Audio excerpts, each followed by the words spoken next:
Ma'am, how much have you had to drink tonight? I'm sick, I need sugar, I'm diabetic. Yeah, that's what they all say. Step out of the vehicle, you're clearly intoxicated. Please, my bracelet, Save it for the breathalyzer, lady. Out of the car, now.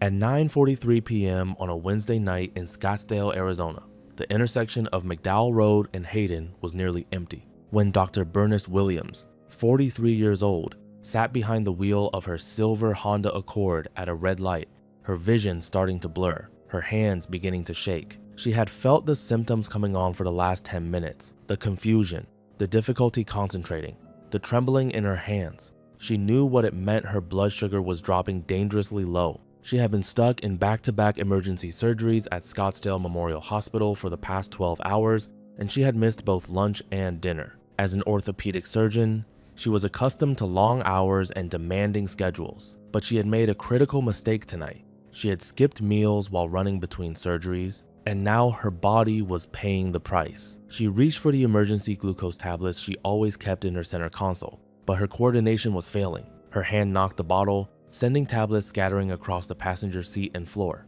The light turned green and a car behind her honked. She pressed the gas pedal, her car moving forward but weaving slightly as her motor control deteriorated. What happened in the next 67 minutes would be captured by Officer Derek Lawson's dashboard camera and body-worn camera in devastating clarity. It would end a law enforcement career, trigger a state-level investigation into police training protocols, result in a $14.7 million settlement, and prove that even a prominent surgeon with type 1 diabetes and a medical alert bracelet couldn't count on police officers to recognize a medical emergency when bias and assumption took over. Before we dive deeper into this incredible story, let me know in the comments where you're watching from tonight. And if you haven't already, please hit that subscribe button, because what unfolds over the next several minutes will leave you absolutely speechless. Trust me, you won't want to miss how this plays out. Dr. Bernice Williams had spent the last 18 years building one of the most respected orthopedic surgery practices in Arizona. At 43,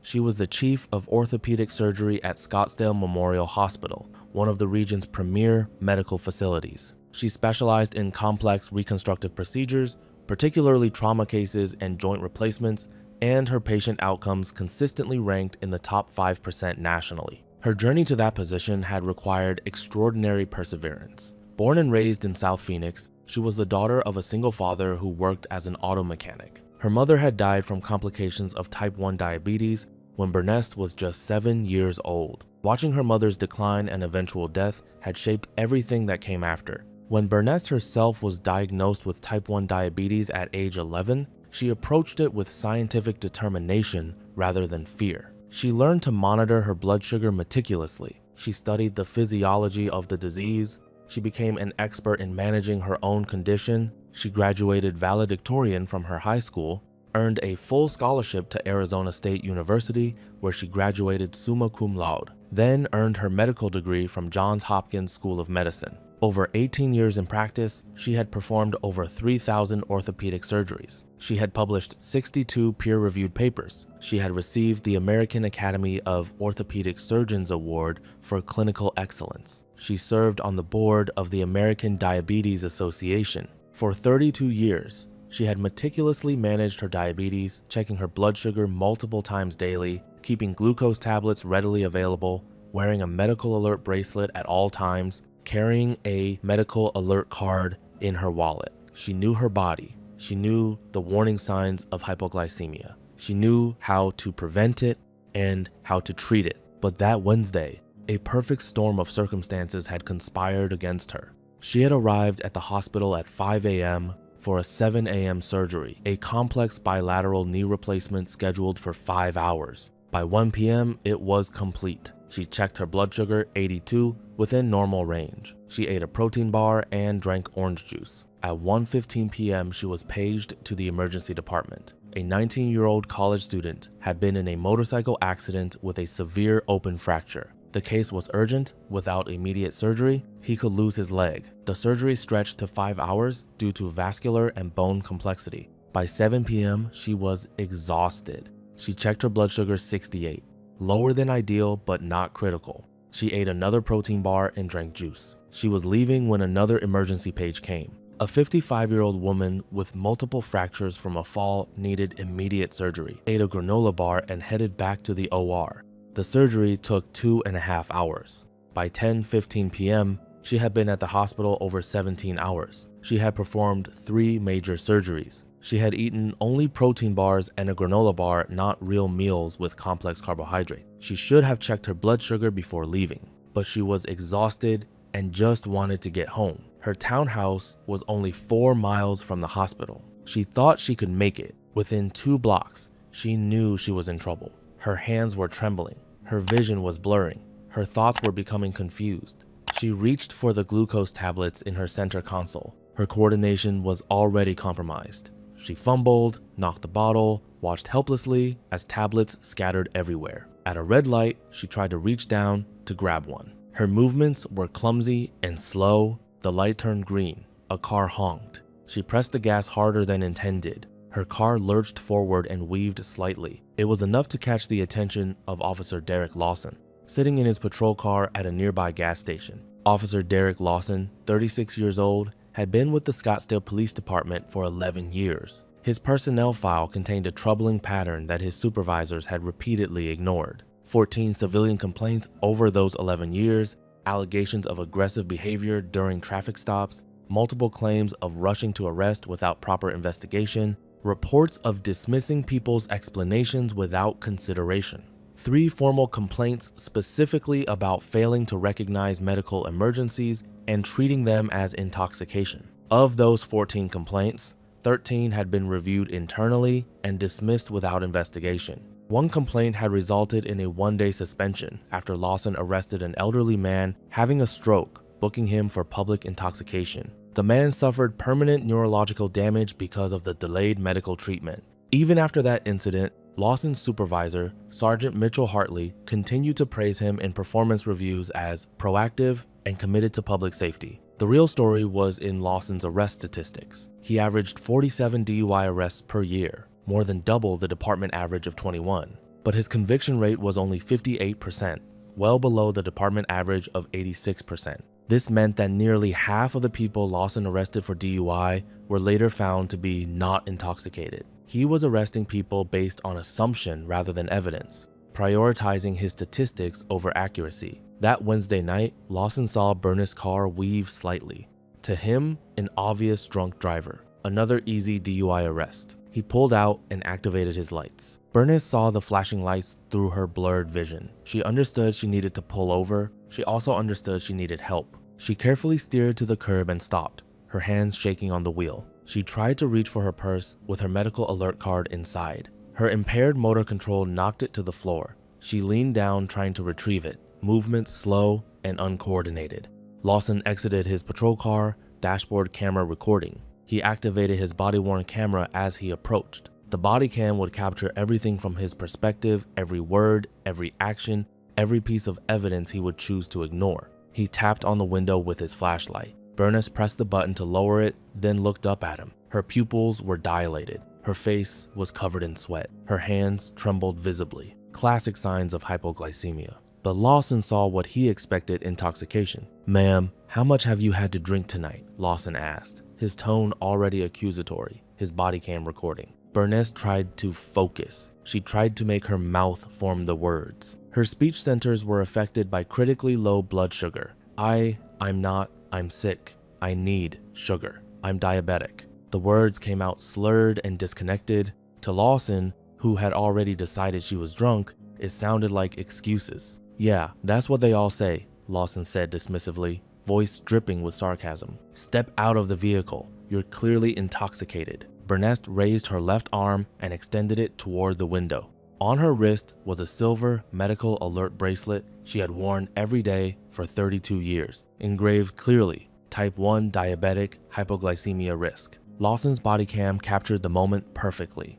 The flashlight beam illuminated the bracelet. The camera angle showed the engraving clearly, centered in the frame, completely readable. The footage would later show he looked directly at it for 3 seconds. "Please, my bracelet. I'm hypoglycemic," Burness managed, holding her wrist steady in the window. Lawson's body cam recorded his response. "Save it for the breathalyzer, lady. Out of the car. Now." He opened the driver's door. Burness tried to step out, but her legs wouldn't support her properly. She stumbled, grabbing the door frame to keep from falling. Lawson interpreted this as drunken stumbling, not hypoglycemic loss of motor control. "Turn around and put your hands on the vehicle," Lawson ordered. Burness tried to comply, but her confusion was deepening. "Please, hospital, doctor, diabetic, glucose. You're a doctor?" Lawson's voice was mocking, clearly captured on body cam. "Sure you are. Hands on the car, now." Burness placed her trembling hands on the car roof. Lawson pulled her hands behind her back and snapped handcuffs on her wrists. Her blood sugar was now critically low, likely in the low 30s. "Minutes away from seizures or coma. I'm going to search your vehicle for open containers," Lawson announced to his body cam. He left Burness leaning against the car, barely able to stand, while he searched the interior. The body cam recorded his entire search. He found her purse on the floor and opened it. Inside was her wallet. He examined its contents, holding each item where the body cam could record it clearly. Her driver's license, her medical license identifying her as Burness Williams, MD, licensed to practice medicine in Arizona. Her hospital ID badge showing Burness Williams, MD, Chief of Orthopedic Surgery. Her medical alert card printed in bold, Type 1 Diabetic. Emergency instructions. If patient is confused, unable to swallow, or unconscious, call 911 immediately. Lawson's body cam recorded him reading each item. He looked at them for approximately 5 seconds. Then he placed everything back in the wallet and continued searching. He found the scattered glucose tablets. He picked up the bottle, holding it directly in front of his body cam. The label was clearly visible. Glucose tablets, fast-acting glucose for treatment of low blood sugar, hypoglycemia. The body cam recorded him reading the label. Several seconds. Then he placed it back. He searched the rest of the car thoroughly. No alcohol, no beer, no wine, no liquor, no open containers of any kind. His body cam recorded the entire search, documenting that absolutely no evidence of alcohol was found. He returned to Burness, barely conscious. "I need you to perform some field sobriety tests. Follow my finger with your eyes." Her eyes couldn't track smoothly. They moved jerkily, inconsistently. Walk in a straight line, heel to toe, 9 steps forward, turn around, 9 steps back. Burness took 2 steps and stumbled badly, nearly falling. She grabbed the car to steady herself. Her balance was destroyed by critically low blood sugar. 1 leg stand. Raise your right foot 6 inches off the ground, hold for 30 seconds. She lifted her foot and immediately lost balance, stumbling backward. Lawson caught her arm. "That's enough. You're under arrest for driving under the influence. You have the right to remain silent." As Lawson read the Miranda warning, Burness's legs gave out entirely. She collapsed to her knees, then fell to her side. Her eyes rolled back. The body cam captured every second. "Hey," Lawson shouted. Audio clear on body cam. "Don't you pass out on me. You're not getting out of this that easy." He grabbed her arms and pulled her to her feet. Her head lolled. She couldn't speak. She couldn't coordinate movements. Her brain was being critically deprived of glucose, causing potential permanent damage. Lawson half-dragged her to his patrol car and placed her in the back seat. Burness slumped against the window, barely responsive. The drive to the station took 18 minutes. His body cam continued recording the audio Burness labored breathing, incomprehensible sounds as her condition deteriorated. Her blood sugar was now in the 20s, coma, seizures, permanent brain damage, and death, all likely. At one point, Lawson glanced back. Body cam recording. "Better not puke in my car." When they arrived at the station, Lawson parked and opened the back door. Burness could barely move. Her body was shutting down. Lawson had to physically pull her out of the car. Her legs wouldn't support her weight. He called for assistance. Officer Amanda Chen, who had 12 years of experience with the department, came out to help. Chen took one look at Burness and immediately recognized that something was seriously wrong. This wasn't intoxication. This was a medical emergency. "Derek, is she okay?" Chen asked, concern evident in her voice. "She looks really sick." "She's drunk," Lawson said dismissively. "Failed every sobriety test. Can you help me walk her inside?" Lawson said. Chen moved closer to Burness, examining her more carefully. The excessive sweating, the dilated pupils, the trembling, the rapid, shallow breathing, the complete lack of coordination. "Derek, this doesn't look like alcohol intoxication. This looks medical." "Did she say anything about medical conditions?" "She claimed to be diabetic," Lawson said, "but that's just an excuse. They all say that." Chen's eyes widened with alarm. "Did she have a medical alert bracelet?" "Yeah, she had some bracelet, but..." "Derek," Chen's voice was sharp. If she's diabetic and she's showing these symptoms, this is hypoglycemia. This is a medical emergency. She needs treatment right now, or she could die or have permanent brain damage. I'm processing her for DUI, Lawson said stubbornly. She can see the medical staff after booking. No, Chen said firmly.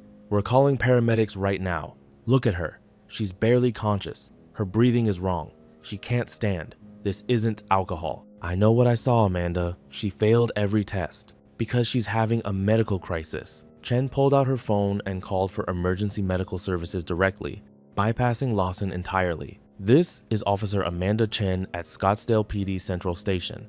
I need paramedics immediately. Female, early 40s, possible diabetic emergency, severely altered mental status, unable to speak coherently or stand unassisted. Within 4 minutes, the fire department's emergency medical team arrived.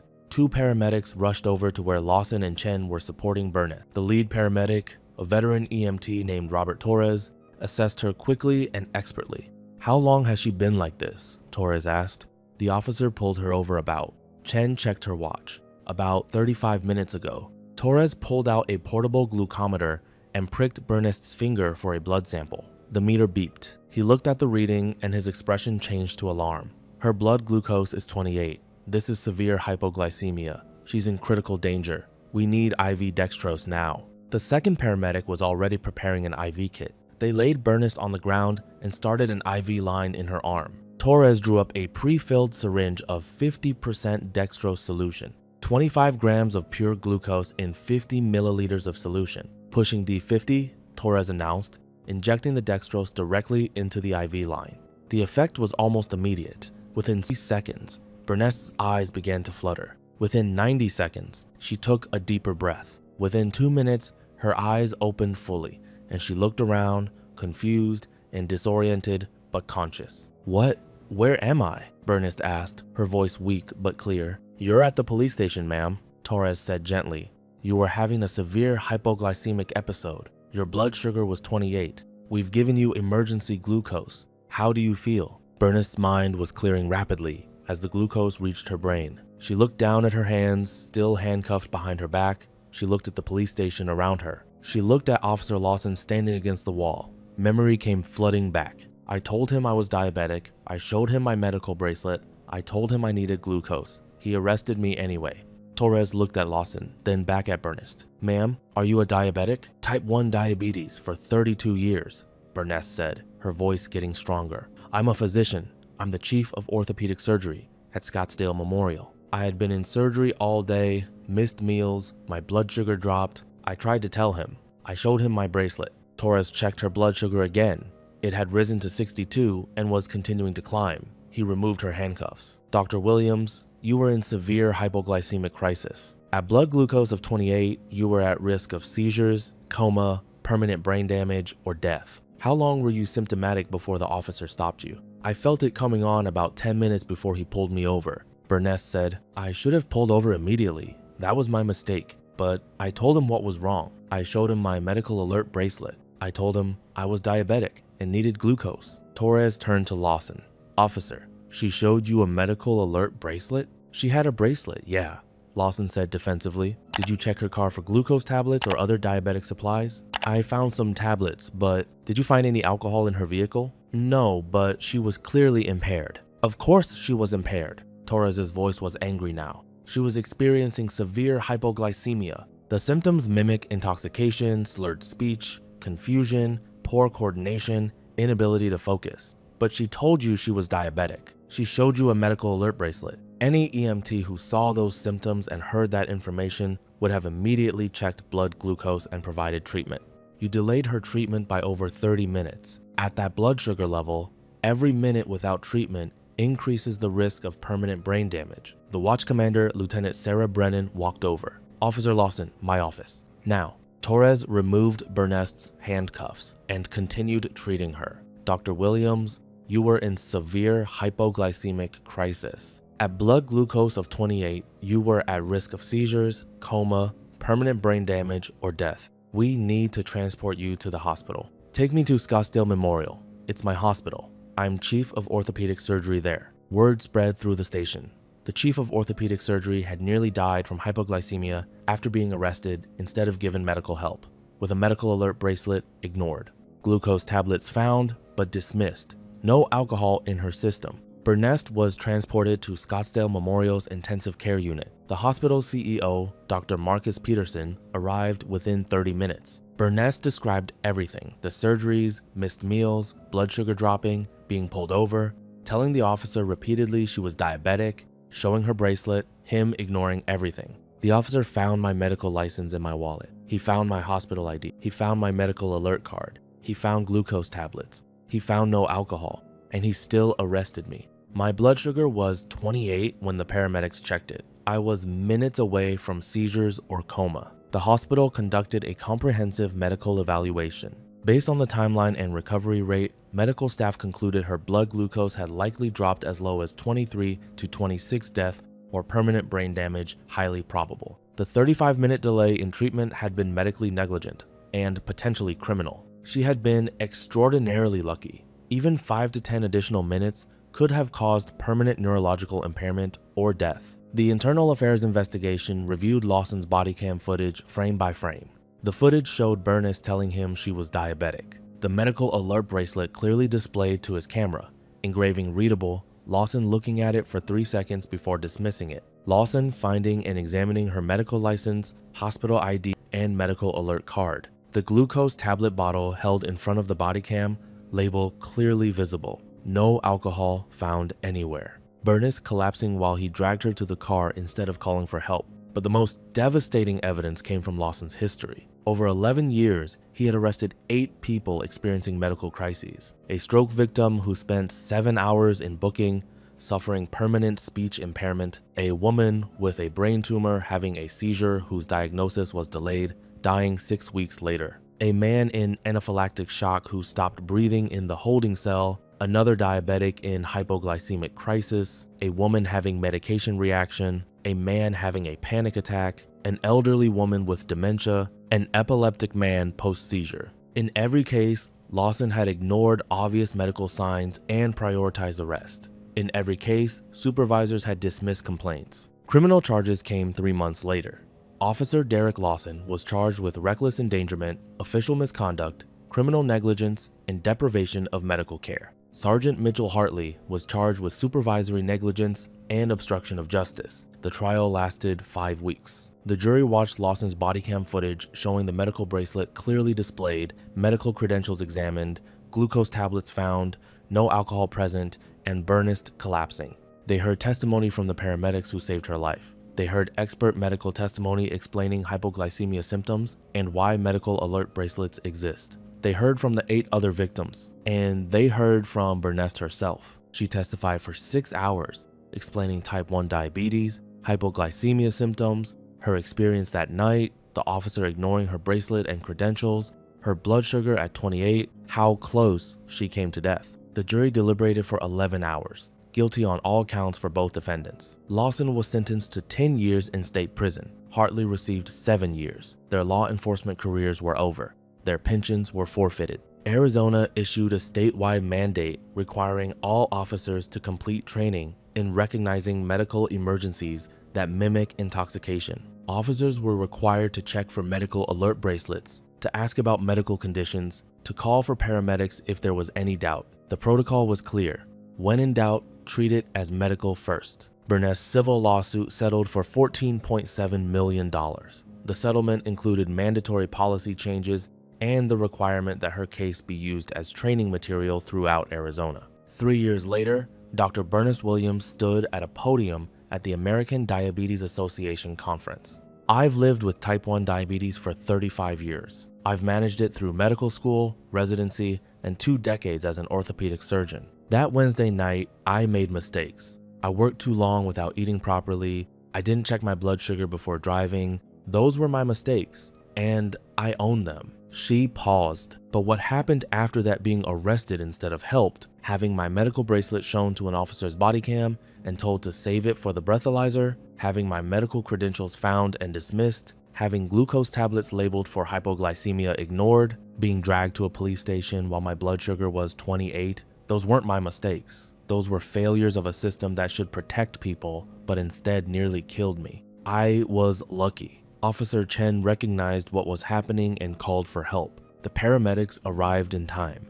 I survived. But 8 other people encountered the same officer during medical emergencies. 1 died. Others suffered permanent injuries. We need to educate law enforcement about diabetes and other medical conditions. We need to make sure medical alert bracelets are taken seriously as the life-saving tools they are. Because the next person experiencing hypoglycemia while driving might not survive if the officer is like Derek Lawson. The applause lasted nearly 5 minutes. Officer Amanda Chen was promoted to sergeant and placed in charge of the department's Medical Emergency Response Training Program. The case became mandatory training material in every police academy in Arizona. A video was created using Lawson's body cam footage combined with medical expert commentary. Every officer in the state was required to watch it and pass certification testing. 6 other states later adopted the training. Lawson and Hartley served their sentences. They learned too late that protecting and serving includes recognizing medical emergencies, and that ignoring them isn't just bad policing, it's criminal. Dr. Bernest Williams returned to her surgical practice. She continued to manage her diabetes meticulously with added redundancy glucose tablets in multiple car locations, a continuous glucose monitor that alerted her phone, emergency contact information in her sun visor, and a strict personal policy never to drive if her blood sugar was below 80. She became a national advocate for people with diabetes who encounter law enforcement. She worked with the American Diabetes Association to create educational materials for police department. She testified before state legislatures in support of laws requiring medical emergency training. And every time she got behind the wheel, she remembered that Wednesday night, the confusion and fear, the desperation of trying to make an officer understand, the terror of collapsing while handcuffed, how close she came to death. But mostly, she remembered choosing to transform her trauma into advocacy, ensuring that the next person with diabetes encountering a police officer during a hypoglycemic episode would be helped instead of arrested. Justice was served. Lives were saved through new training protocols. But the price of that change should never have been so high. This case changed policies and saved countless lives. But if you think this story is shocking, wait until you see what happened to the paramedic who was arrested while treating a patient because the officer thought he was being disrespected. That case is even more insane.